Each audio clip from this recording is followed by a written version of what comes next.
case, this party must become the real opposition party in the country. But it's not just to oppose, it must topple every idea that is inhuman in the country. It must bring an end to the wicked regime of political actors in this country that have made life miserable for our people. And when we are saying our people, it's not just our people in the cities, it's our people everywhere. It's our people who are even forced to leave this country in search of, greener pastures that don't exist. Our people who are on their way from Kano to Agadez, going to Libya as we speak now, hoping for a better life in a war-torn Libya than they would if they live in this country. So that is where we are, and that's why I want to welcome you guys. I want to just thank you for standing steadfast, because typically when political elections are over, political parties dissolve into oblivion until there's another election. But what we are seeing, as you can see with you guys around here, is that we are standing your ground. That, well, they may have won the election, but they didn't win the battle.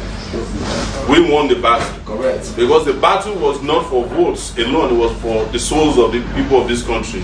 And the people have rewarded us with that trust, because of the sweat equity we put in that race. That people can trust us enough that from Kano to Port Harcourt to Lagos to every part of this country today, our party's name has become the household name. But beyond that, the party also needs to internally regenerate itself, so that people who have no business doing what we do can find other parties to go to. Only people who are serious, who have revolutionary mind, stay in our party. We are not saying that we're excluding people, we are just saying that the position of the party must be very clear as to where we are going. They cannot be those who don't know where they stand when they are with us. So I want to welcome you. I know this is Lagos coordinators group, and I know you have plans to discuss a variety of issues. We also have heard from all over the world. A lot of our members all over the world are also gearing for action and are willing for us to continue as if we have a new election in our hands. And I will be available to do whatever is necessary. This is a time that is calling for sacrifice. Total sacrifice on our part to save our country. It's not to be negotiated. There's no debate about it. The people who have been holding Nigeria's progress to ransom, they are not going to give up except we break the hold, the stranglehold they have on the progress of this country. Imagine, that this wasn't long ago that we kept telling everybody that if you don't make the right decision, you will regret it. Yes, it wasn't long. Yes, I will remember. We went everywhere. We went to churches. We went to mosques. We went to traditional rulers. We went everywhere. We went on river. We went to riverine areas. We went in the air. There's nowhere we didn't say our mind. There's nowhere we didn't speak truth to power in this country. And we haven't even gone far yet. It's not even 4 years already. They're still in their regime. Yes. Everything has fallen apart. We have not even, the new leaders or the people who claim to have won the election have not been sworn in yet. This country is enraged. I put something on my Facebook page yesterday. It was cryptic in nature. I said, that there is anger in the land. And I'm sure that a lot of people feel that way. Some persons who didn't get the import of it thought I was talking about the game between Barcelona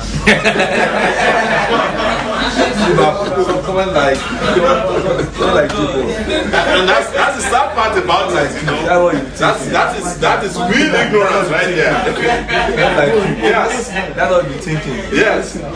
So yeah, somebody that I respected, he replied, he said, it's 2-0 already.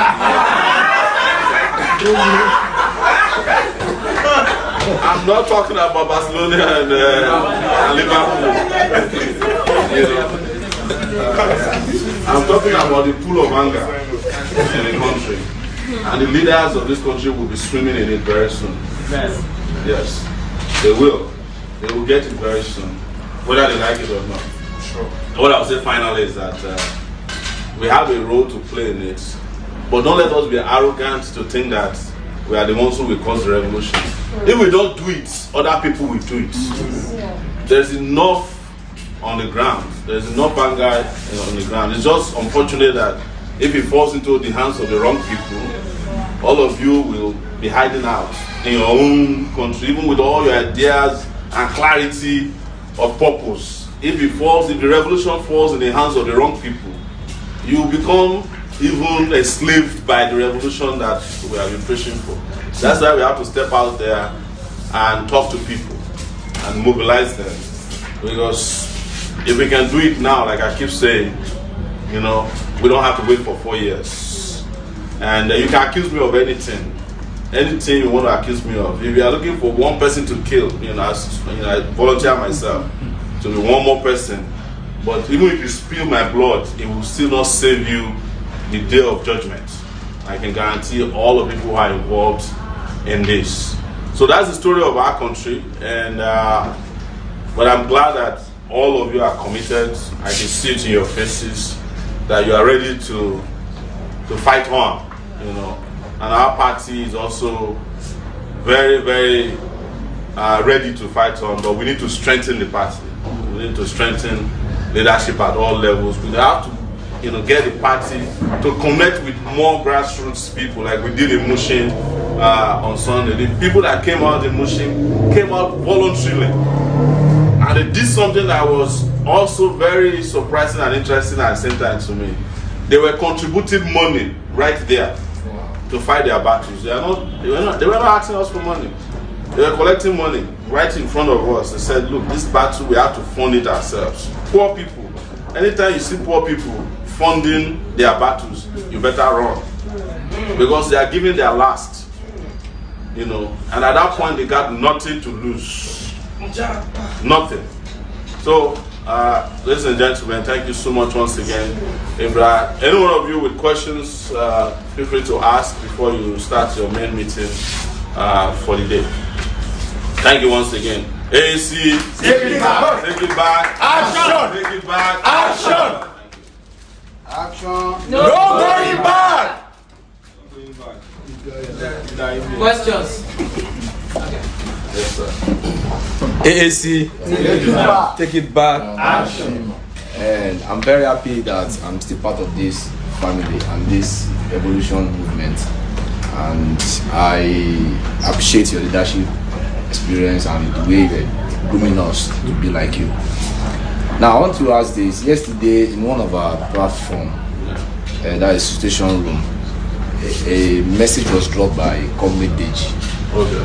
That there was an endorsement for INEC, which our party was allegedly part of it. Yeah. So I need a more clarity on that part. That is one. Two, again, I would like us, I want to ask that we will need to know who are in leadership roles at the national level, so that, because in most of our platform, this person will be passing an order, the other person will be passing another. We don't even know who to follow, where to go.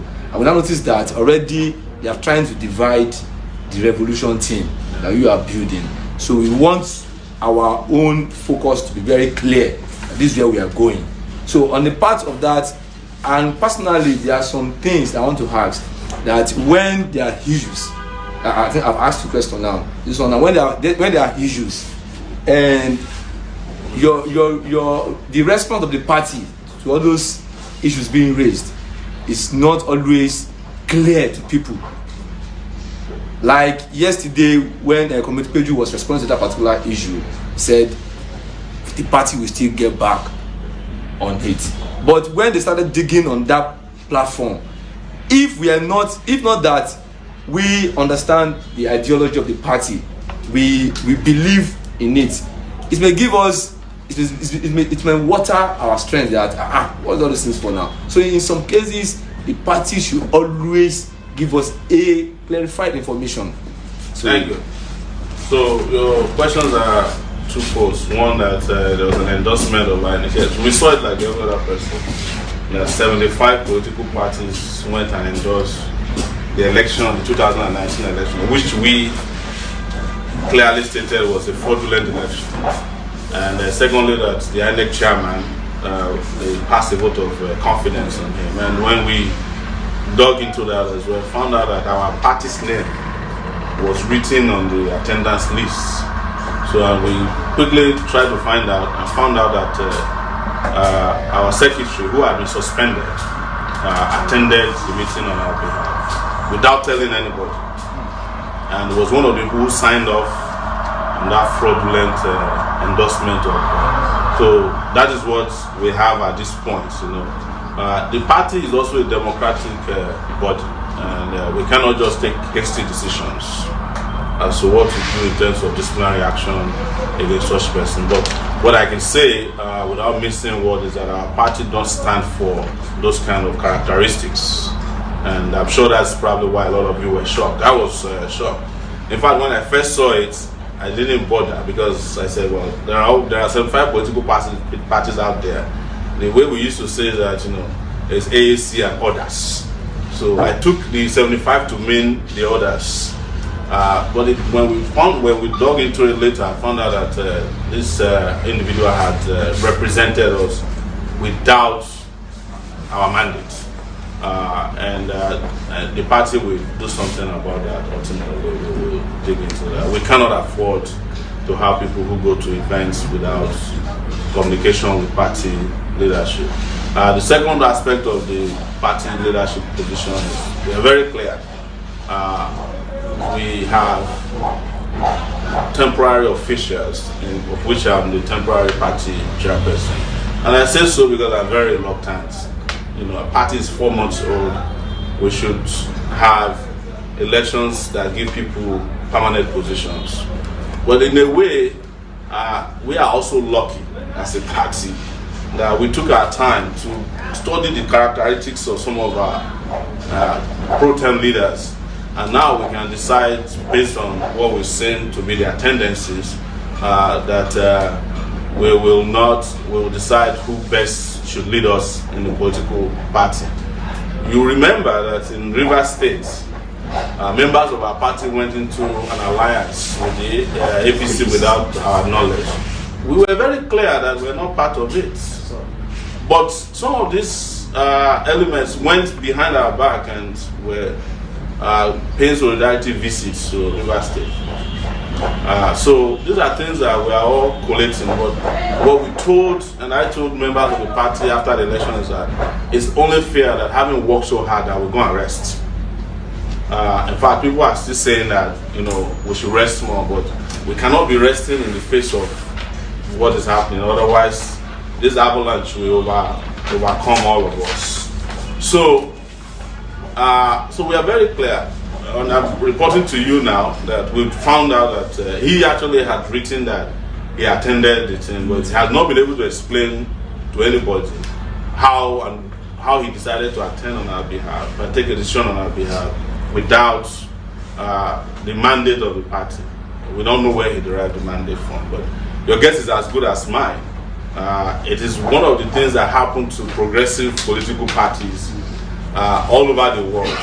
The moment a party is seen as a very strong vehicle for revolutionary ideas, all kinds of things moving, all kinds of ideas are introduced to the party with the intention of creating the impression that there's division, But there is revolutionary unity in our party, right?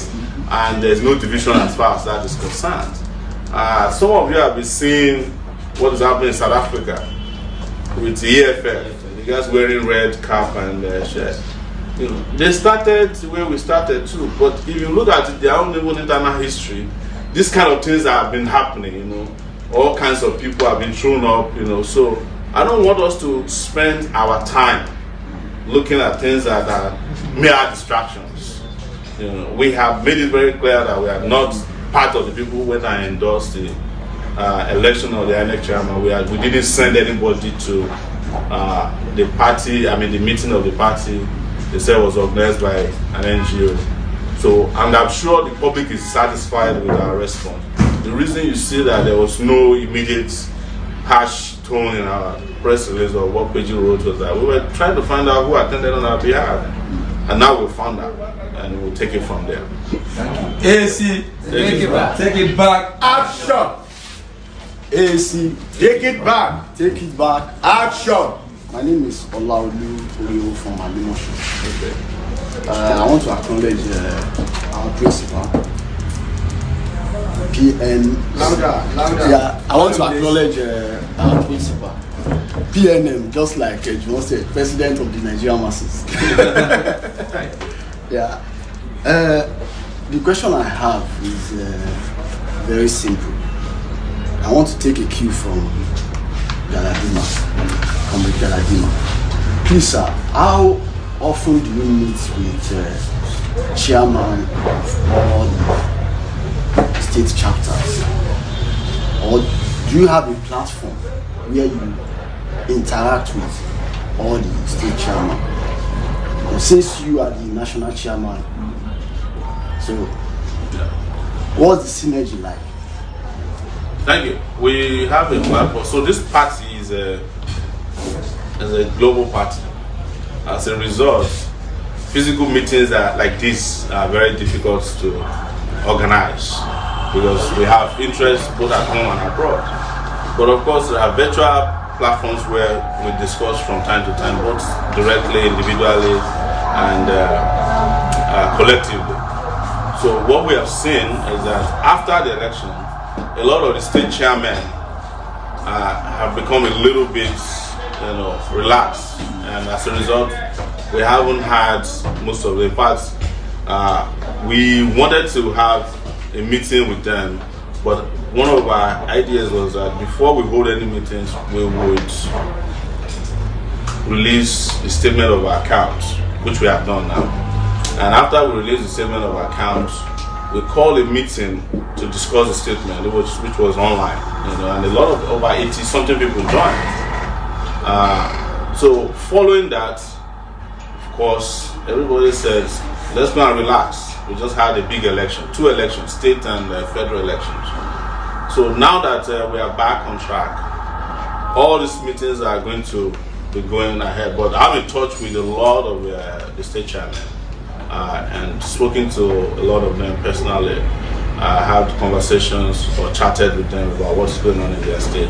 We even give them the marching order that they should hold meetings to re-energize and re-strategize in their respective states. We've seen results from Ondo states. They had a meeting. We saw people in Abuja had a meeting. We've seen, I think Oyo State had a meeting. So many groups are meeting already, and some of them have given us feedback as things are going on. But we must also admit that in some states, the ESCOs have not been particularly active.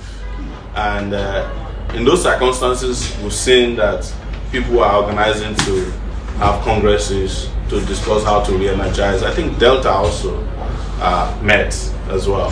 So the truth is that not all the states are very active at this point, to the point that we expect them to be active. But we will do everything we can to re-energize all the state chairmen, hold meetings with them and discuss how they can individually or collectively keep the party strong. AAC. take it back. Take it back. Action. Action. No going back. I'm Olarewaju Kibun from the regulator. Yeah. So my question is there's something you talk about, sir. Yeah. About revolution. Yeah. So revolution you should know with offensive intent. You say revolution, sir.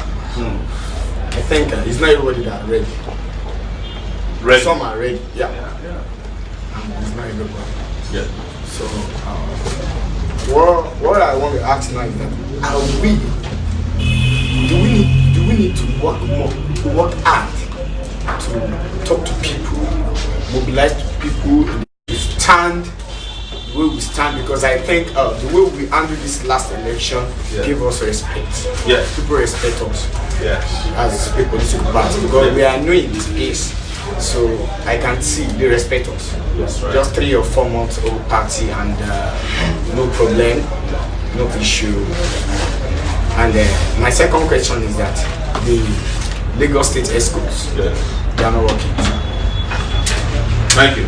So, your first question, I will answer it very clearly. We need to work hard. If we are going to have a revolution that we are in control of, that is defined by our ideas, we have to work hard. We have to go back to the grassroots. That's why I said earlier on that we should handle this as if we are running another election.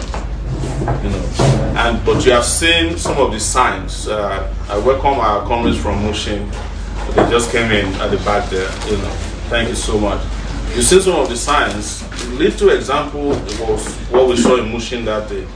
2 things that I think it was a Sunday. Yes. That on a Sunday in Nigeria that you can get 500 people to sit on the streets and they are not at the party. Secondly, that they are willing to give everything, and they are not even young people, they are older cadres. They are ready to give everything that is required. And what was their problem? They had problem with electricity. What makes a revolution happen is problem in every neighborhood joined together. In fact, most revolutions have happened as a result of hunger. So why is it that Nigerians are hungry and they are not revolting? That's the question we should ask ourselves. As regarding whether people are ready, no, we cannot guarantee that everybody will be ready at the same time in any revolutionary situation. It's not possible. If everybody is ready, then you have no work to do. Everybody will just step out of their house and the revolution will just happen automatically. But revolutions don't happen automatically because not only are revolutions very important and good, the after effect of or the aftermath of a revolution have to be micromanaged as well, so that the revolution do not become a counter-revolutionary situation in which you'll be wishing that the past is better than your current condition. So let's just be very clear about it that even though we have the zeal now, it requires a lot of work. All right. With regards to the ESCO in Lagos, I am the national chairman of the party. It is up to Lagos people to deal with Lagos issues. I'm addressing you today just to welcome you back to, it's just like we've been on vacation or holiday. We are back from, the holiday, and I welcome you back. And wanted to share this moment to discuss where we stand on issues. And I'm glad that Comrade Galadima asked those questions, because I know a lot of conversations are going on in a lot of groups. But I also wanted to let you know that not all the groups are created for the purpose of advancing the revolution we are talking about. And you should make sure that the groups that you are in do not have counter-revolutionary ideas. Because we've seen a lot of AAC platforms that are created just to create confusion, create disharmony within the party. These are part of what in America they call counter-intel-pro. This is counter-intelligence to frustrate whatever could become a progressive agenda and that could see Nigeria become a free country very soon. So just so that you know that. But as regarding your local politics, that is for you to handle within yourself. And I believe that most of you are local government officials, also some state officials here. So you should handle that internally. So, is there one question? Is there a question? Yeah. I think we should begin the meeting. Yes, so I'm just here to give the welcome address. And at the moment I'm done, you can conclude, you can continue your meeting. I just want to thank you guys so much for coming.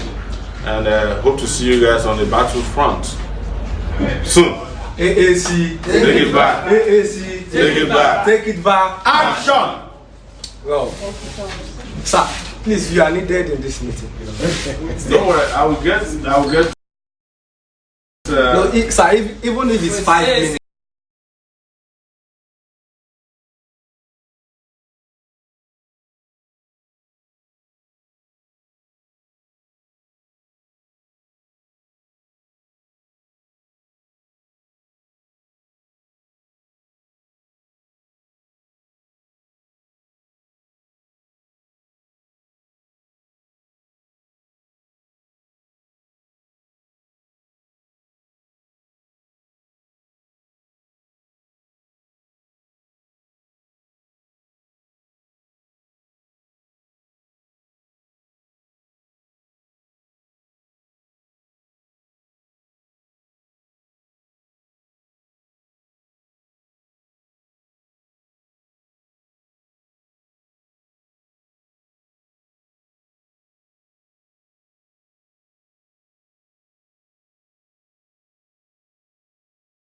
Wait,